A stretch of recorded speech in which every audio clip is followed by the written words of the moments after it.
بسم اللہ الرحمن الرحیم۔ السلام علیکم ناظرین، میں ہوں ایاز واگھا اور آپ دیکھ رہے ہیں انفو ایٹ ایاز۔ سب سے پہلے آپ تمام دوستوں کو پاکستان کی 75ویں سالگرہ مبارک ہو۔ پاکستان کے 75 سال مکمل ہونے پر 14 اگست کو پاکستان میں 2 بڑے ایونٹ ہوئے، ان کا ذکر کرنا چاہوں گا۔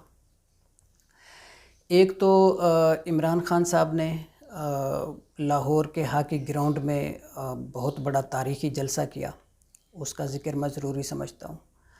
اور دوسرا secondly state bank of Pakistan نے ڈائمنڈ جوبلی کے موقع پر پاکستان کے 75 سال مکمل ہونے پر ایک یادگاری نوٹ جاری کیا ہے 75 روپے کا۔ اس نوٹ کی خصوصیت کیا ہے، اس پر کن کی تصاویر پرنٹ کی گئی ہیں اور یہ نوٹ کب مارکیٹ میں آئے گا اور اس سے لین دین بھی ہو سکے گا یا نہیں ہو سکے گا، تو اس بارے میں بھی آپ دوستوں کو آگاہ کروں گا۔ اس لیے اس ویڈیو کو شروع سے لے کر آخر تک پلیز ضرور دیکھیے گا۔ حقیقی آزادی جلسہ، عمران خان صاحب نے اس جلسے کو حقیقی آزادی جلسے کا نام دیا۔ سب سے پہلے اس جلسے کا جو وینیو تھا وہ پریڈ گراؤنڈ اناؤنس کیا گیا تھا اسلام آباد، لیکن موجودہ سرکار چونکہ کوئی نہ کوئی موقع تلاش کرنے میں مصروف رہتی ہے ہر وقت، اور ان کی یہ کوشش ہے کہ کسی نہ کسی طرح عمران خان کو کسی کیس میں پھنسایا جائے اور اس کے اوپر کوئی کیس بنایا جائے اور اسے گرفتار کیا جائے اور اسے جو ہے نا سیاست سے سائیڈ لائن کیا جائے۔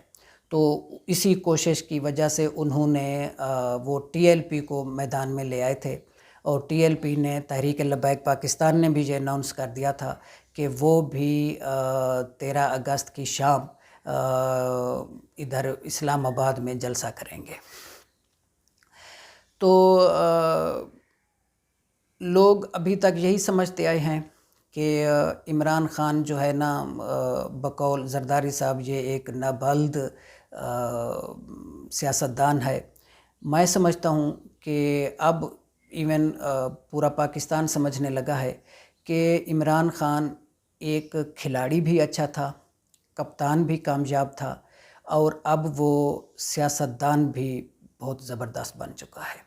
تو اسے سیاست کرنا آ گئی ہے، اور وہ ان کے سارے کھیل جو ہے نا بخوبی سمجھتا ہے۔ تو اس لیے انہوں نے بڑا وائز جو ہے نا عمران خان صاحب کا ڈیسیجن تھا، اور انہوں نے بجائے ٹکر لینے کے اور ٹکراؤ پیدا کرنے کے، جس طرح یہ چاہ رہے تھے، انہوں نے فیصلہ کیا کہ ہم لاہور میں جلسہ کریں گے۔ تو بہرحال انہوں نے لاہور میں جلسہ کیا۔ اس طرح انہوں نے بہت ساری کوششیں کی ہیں۔ آپ کو پتہ ہوگا جب یہ جو 25 مئی کو جو انہوں نے جو حال کیا پوری قوم کے سامنے ہے، جو ظلم و ستم کیا انہوں نے، اور عمران خان صاحب پہنچ گئے ادھر اسلام آباد میں، اور اگر وہ یہاں پہ ٹھہرتے تو ان کا پورا منصوبہ تھا فوج کو عوام کے ساتھ لڑانے کا، باقی جو ہماری سیکورٹی فورسز ہیں، پولیس، رینجر، ان کو عوام کے ساتھ لڑانے کا۔ تو عمران خان نے ایک جو صحیح ایک عقل مند اور جو ایک لیڈر کو جو فیصلہ کرنا چاہیے تھا، وہی فیصلہ اس نے کیا کہ پاکستان بھی ہمارا ہے، پاکستان کی فوج بھی ہماری ہے، پاکستان کی ساری فورسز ہماری ہیں، تو عوام کا ان کے ساتھ ٹکراؤ اور تو نقصان تو الٹیمیٹلی پاکستان کا ہی ہونا ہے۔ تو اس سے بچنے کے لیے انہوں نے یہ فیصلہ کیا، اپنا جو جلسہ مؤخر کر دیا تھا اور دھرنا بھی مؤخر کر دیا تھا، وہ واپس چلے گئے تھے، تو ان کے ہاتھ کچھ نہیں آیا تھا۔ تو یہ اس طرح کی کوششیں کرتے رہتے ہیں۔ بہرحال عمران خان صاحب نے لاہور میں جلسہ کیا، ہاکی گراؤنڈ میں۔ ہاکی گراؤنڈ کھچا کھچ بھرا ہوا تھا، اور لاکھوں کا مجمع وہاں پہ موجود تھا، اور ایون گراؤنڈ کے باہر جو ہے نا ہزاروں کی تعداد میں لوگ موجود تھے جو عمران خان کی محبت میں آئے ہوئے تھے اور عمران خان کو دیکھنا چاہتے تھے، اور عمران خان کو سنا انہوں نے اور دیکھا بھی۔ اب میں یہ ذکر کرنا ذرا ضروری سمجھ رہا ہوں کہ اسی دن جس وقت عمران خان صاحب کا جلسہ ہو رہا تھا، اسی وقت ہمارے پرائم منسٹر جناب شہباز شریف صاحب نے قوم سے خطاب فرمایا۔ اب یہ مشورہ شہباز شریف صاحب کو کس نے دیا؟ جس نے بھی دیا انہوں نے میاں صاحب کے ساتھ کچھ اچھا نہیں کیا، یہ مشورہ کوئی صحیح نہیں دیا انہوں نے۔ ان کی یہ سوچ تھی کہ آپ چونکہ ملک کے پرائم منسٹر ہیں تو سارا مین اسٹریم میڈیا آپ کو دکھائے گا اور لوگ بھی آپ کو دیکھیں گے، تو اس طریقے سے عمران خان کا جو جلسہ ہے وہ فلاپ ہو جائے گا، لوگ اس کو نہیں سنیں گے اور توجہ جو ہے نا وہ پرائم منسٹر صاحب کے خطاب کی طرف آ جائے گی لوگوں کی۔ لیکن ایسا بالکل نہیں ہوا، بالکل نہیں ہوا۔ آپ سن کر حیران ہوں گے کہ 98.3% لوگوں نے عمران خان کا جلسہ سنا اس وقت جو پرائم منسٹر صاحب کا جس وقت خطاب چل رہا تھا، اور 1.7%، صرف 1.7% لوگوں نے شہباز شریف کی تقریر کو سنا۔ ٹھیک ہے، شہباز شریف کا جو خطاب تھا اس کو انہوں نے سنا۔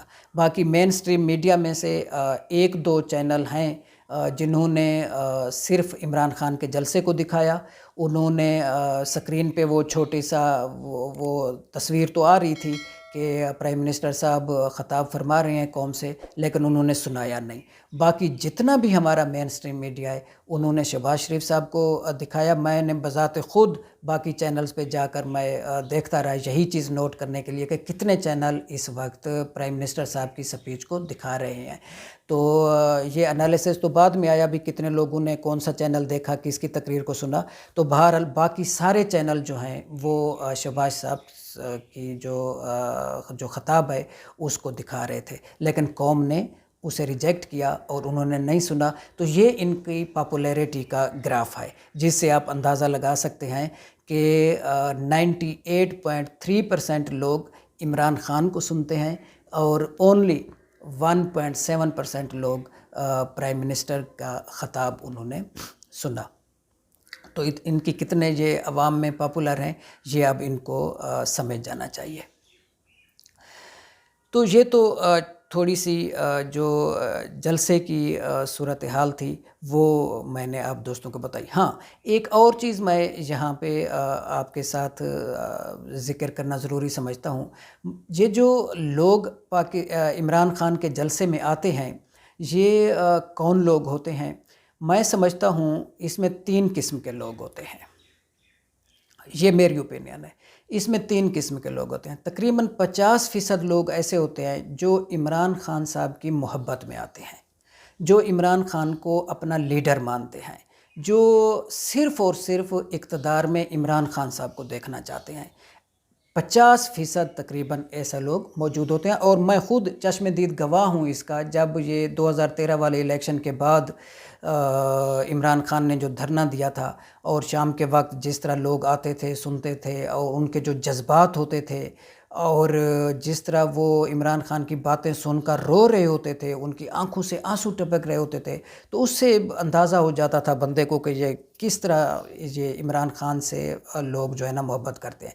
پھر یہ جو اپنا پریڈ گراؤنڈ میں 2-3 جو بڑے جلسے ہوئے ادھر میں جاتا رہا اور میں نے لوگوں سے بات چیت بھی کی، اور وہاں پہ لٹرلی عورتوں کو، مردوں کو، نوجوانوں کو میں نے روتے ہوئے دیکھا، ان کی آنکھوں سے آنسو میں نے دیکھے، اور جس شوق سے اور محبت سے وہ آتے ہیں اور عمران خان کی سپیچ سنتے ہیں تو ان کا جنون جو ہے وہ قابل دید ہوتا ہے۔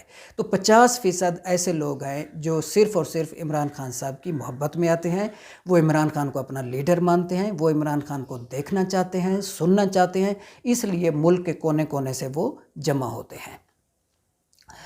اور 20% لوگ انٹرٹینمنٹ کے لیے آتے ہیں۔ عمران خان صاحب کے جلسے میں وہ ہلا گلا کے لیے، انٹرٹینمنٹ کے لیے، اپنے آپ کو محظوظ کرنے کے لیے، تر و تازہ کرنے کے لیے تو وہ آتے ہیں اور جلسے میں پارٹیسپیٹ کرتے ہیں۔ 30% لوگ وہ ہوتے ہیں جو یہ جو 12 جماعتی حکومت ہے اور ان 12 جماعتوں کے جو ووٹرز ہیں، وہ 30% لوگ اب عمران خان کی طرف ان کا جھکاؤ ہو گیا ہے اور وہ عمران خان صاحب کے جلسے میں آتے ہیں اور عمران خان صاحب کو سنتے ہیں، کیونکہ وہ حکومت سے بیزار ہو چکے ہیں، ان لوگوں کے وعدوں، جھوٹے وعدوں سے بیزار ہو چکے ہیں۔ یہ نعرہ لگا کے آئے تھے مہنگائی مکاؤ کا، اور آتے ہی انہوں نے مہنگائی کا طوفان کھڑا کر دیا، تو عوام سمجھ گئی ہے کہ بھئی ان کا ایجنڈا کچھ اور ہے۔ اور اب جب وہ مہنگائی مکاؤ والا ان کا نعرہ الٹا ان کے اوپر پڑ گیا، تو اب یہ نیا نعرہ لگا رہے ہیں کہ ہم سیاست نہیں ریاست بچانے آئے ہیں، جو کہ ایک سفید جھوٹ ہے، سفید جھوٹ ہے۔ یہ کوئی ریاست بچانے کے لیے نہیں آئے، یہ صرف اور صرف اپنی سیاست اور اپنی ذات کو بچانے کے لیے آئے ہوئے ہیں، اپنی کرپشن کو بچانے کے لیے آئے ہوئے ہیں۔ تو عوام سمجھ گئی ہے یہ ساری چیزیں۔ تو اب تقریباً 30%، اس سے زیادہ بھی ہو سکتے ہیں، کم نہیں ہو سکتے، یہ میں آپ کو گارنٹی سے کہتا ہوں۔ اب وہ لوگ جو ان کے ووٹرز تھے، اب وہ عمران خان صاحب کی تقریر سننے کے لیے بھی آتے ہیں، اور وہ جان گئے ہیں کہ اس ملک میں اب اس وقت اگر کوئی لیڈر موجود ہے تو وہ عمران خان ہے، اور صرف عمران خان ہی اس ملک کو مسائل کی دلدل سے نکال سکتا ہے۔ اب اسٹیٹ بینک نے جو یادگاری نوٹ جاری کیا پاکستان کے 75 سال مکمل ہونے پر، اس کی جو نوٹ کی فرنٹ سائڈ ہے، اس کے اوپر قائد اعظم محمد علی جناح کی تصویر پرنٹ کی گئی ہے، اس کے ساتھ علامہ اقبال کی تصویر، مادر ملت فاطمہ جناح کی تصویر، اور سر سید احمد خان کی تصویر پرنٹ کی گئی ہے۔ اور نوٹ کی بیک سائڈ پہ مارخور، جو ہمارا قومی جانور ہے، اس کی تصویر، اور جو ہمارے ناردرن ایریاز میں دیودار کے جو درخت ہیں ان کی تصویر پرنٹ کی گئی ہے۔ تو یہ تصویریں پرنٹ کرنے کا مقصد کیا ہے، یہ نوٹ جو ہے وہ کب مارکیٹ میں آئے گا، اور اس سے لین دین ہو سکے گا یا نہیں ہو سکے گا، تو اس بارے میں کافی سارے میں پڑھ رہا تھا، دیکھ رہا تھا سوشل میڈیا کے اوپر لوگ سوالات اٹھا رہے ہیں۔ تو اسٹیٹ بینک کا باقاعدہ طور پر موقف سامنے آیا ہے، وہ میں آپ دوستوں کو سنوا دیتا ہوں۔ اسٹیٹ بینک کے مطابق اہم دنوں پر سکے اور ڈاک ٹکٹیں جاری عام طور پر کی جاتی ہیں، لیکن ایسا کم ہوتا ہے کہ اسٹیٹ بینک کوئی یادگاری بینک نوٹ جاری کرے۔ یہ اب تک جاری ہونے والا دوسرا بینک نوٹ ہے باقاعدہ طور پر۔ جب پاکستان کے 50 سال مکمل ہوئے تھے، تو اس وقت اسٹیٹ بینک نے 1997 میں ایک ایسا یادگاری نوٹ جاری کیا تھا، اور اب 75 سال مکمل ہونے پر انہوں نے دوسرا یادگاری نوٹ جاری کیا ہے۔ اپنے تحریری موقف میں اسٹیٹ بینک نے کہا، نوٹ بنیادی طور پر سبز ہے، اسے پرکشش بنانے کے لیے اس میں سفید شیڈز اور کسی قدر زرد رنگ کی آمیزش کی گئی ہے۔ سبز رنگ ترقی اور نمو کو ظاہر کرتا ہے اور ملک کی اسلامی شناخت کی علامت ہے، جبکہ سفید رنگ آبادی کے مذہبی تنوع پر زور دیتا ہے۔ نوٹ پر جس طرح مارخور کی تصویر ہے، اس کی وضاحت کرتے ہوئے بیان میں کہا گیا ہے کہ بینک نوٹ کی پشت پر مارخور اور دیودار کے درختوں کی تصویریں موسمیاتی تبدیلی اور اس کے اثرات سے نمٹنے کے لیے ہمارے قومی عزم کو اجاگر کرتی ہیں۔ مارخور اور دیودار درخت دونوں ان موسمیاتی تبدیلیوں سے ہونے والی تباہی کی طرف اشارہ کرتی ہیں، اور ماحولیاتی انحطاط کا مقابلہ کرنے اور اسے روکنے کے لیے فوری اقدامات کی ضرورت پر زور دیتی ہیں۔ اس لیے مارخور اور دیودار کے درخت کی نوٹ کی بیک سائڈ پہ تصویر جو ہے وہ پرنٹ کی گئی ہے۔ اسٹیٹ بینک آف پاکستان کے اس یادگاری نوٹ کے سلسلے میں جاری کردہ سرکلر کے مطابق سر سید احمد خان نے آزادی کی بنیاد علی گڑھ تحریک کے ذریعے رکھی اور انہیں دو قومی نظریے کا بانی سمجھا تھا، اس لیے ان کی تصویر پرنٹ کی گئی ہے۔ فاطمہ جناح کی تصویر کے بارے میں اسٹیٹ بینک کہتا ہے کہ انہوں نے اپنے بھائی محمد علی جناح کی تحریک پاکستان میں بھرپور مدد کی، اور اس کے ساتھ ان کی اس نوٹ پر تصویر کی صورت میں موجودگی تحریک پاکستان میں خواتین کے کردار کی بھی عکاسی کرتی ہے، کہ تحریک پاکستان میں باقی جو محترمہ فاطمہ جناح کے علاوہ جو باقی خواتین تھیں، انہوں نے کس طرح قربانیاں دی تھیں، اور کس طرح وہ انہوں نے قائد اعظم محمد علی جناح کا ساتھ دیا تھا، تو یہ اس کوشش کی بھی عکاسی کرتی ہے۔ اب یہ جو یادگاری نوٹ ہے، اور علامہ اقبال چونکہ ہمارے قومی شاعر ہیں، اور وہ ان کی جو فکر تھی، ان کی جو سوچ تھی، اور جو ان کی ایک فکر انگیز شاعری تھی، اور نظریہ پاکستان میں جو ان کا کردار رہا ہے، تو اس لیے ان کی تصویر پرنٹ کرنا بھی ضروری سمجھا گیا اس یادگاری نوٹ کے اوپر۔ اب یہ جو یادگاری نوٹ ہے یہ کہاں سے ملے گا، کیا استعمال بھی ہو سکے گا، اس بارے میں آپ دوستوں کو بتا دیتا ہوں۔ پاکستان کی ڈائمنڈ جوبلی یوم آزادی پر اسٹیٹ بینک کی جانب سے 75 روپے کے یادگاری نوٹ کی رونمائی تو کر دی گئی، تاہم یہ نوٹ 30 ستمبر 2022 کو جاری کیا جائے گا اور اسٹیٹ بینک کے کاؤنٹر پر دستیاب ہوگا۔ یادگاری نوٹ ایک باقاعدہ قانونی نوٹ ہے اور اس کی 75 روپے کی مالیت کا ضامن اسٹیٹ بینک آف پاکستان ہے۔ اسٹیٹ بینک کے ایک اعلیٰ افسر کے مطابق اگرچہ یادگاری نوٹ کو لین دین کے لیے استعمال کیا جا سکتا ہے، تاہم عموماً ایسا نہیں ہوتا، کیونکہ لوگ یادگاری نوٹ اور سکے اپنے پاس یادگار کے طور پر جمع کر لیتے ہیں۔ اسی طرح دکانداروں کو بھی یادگاری نوٹ کے بارے میں زیادہ آگاہی نہیں ہوتی، اس لیے وہ بھی اس کو لینے سے کتراتے ہیں، تاہم یہ ایک باقاعدہ نوٹ ہوتا ہے اور اسے لین دین میں استعمال کیا جا سکتا ہے۔ تو یہ ایک باقاعدہ پاکستان کی جو ہے نا وہ کرنسی ہوگی اور اس کو لین دین میں استعمال کیا جا سکے گا، اور یہ 30 ستمبر 2022 کو مارکیٹ میں آئے گا۔ جن جن شہروں میں اسٹیٹ بینک موجود ہے وہاں کے کاؤنٹر سے یہ نوٹ جو ہے نا دستیاب ہوگا اور وہاں سے آپ دوست لے سکیں گے۔ اس کے ساتھ ہی میں آپ سے اجازت چاہوں گا۔